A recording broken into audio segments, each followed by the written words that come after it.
ভোটের মুখে বারবার উত্তপ্ত ভাঙড়। গতকাল আমরা দেখেছিলাম তৃণমূল আইএসএফ সংঘর্ষে কি উত্তপ্ত পরিস্থিতির সৃষ্টি হয়েছিল, আর আজ একেবারে শওকত মোল্লা এবং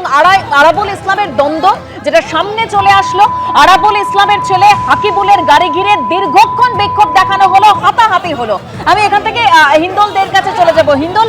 মানে আমরা তো জানি ভাঙড়ের এই পরিস্থিতি নিয়ন্ত্রণ করবার জন্য ভাঙড়কে কলকাতা পুলিশের আওতায় আনা হয়েছিল, তবু ভাঙড়ের এই পরিস্থিতি নিয়ন্ত্রণে আনা যাচ্ছে না, ফের আইন শৃঙ্খলা নিয়ে প্রশ্ন উঠে যাচ্ছে। একেবারে দেখো, আইন শৃঙ্খলা নিয়ে একটা বড় প্রশ্ন উঠছে, কেননা কলকাতা পুলিশের আওতায় ভাঙড়কে নিয়ে আসা হয়েছিল ভাঙড়কে ঠান্ডা করার জন্য বা শান্ত করার জন্য, কিন্তু আদতে যে ছবিটা এতটুকু বদলায়নি, ভাঙড় যে সেই ভাঙড়েই রয়েছে, আজকের চিত্র কিন্তু আবারও নতুন করে স্পষ্ট করলো। এবং তোমাকে বলে রাখি, রীতিমতো উত্তর কাশীপুর থানার পুলিশের সামনে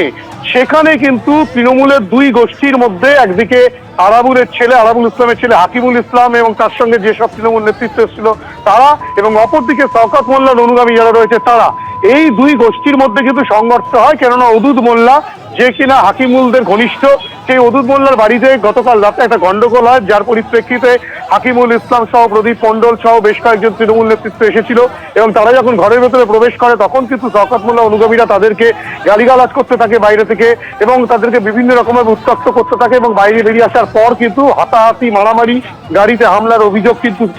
তুলছে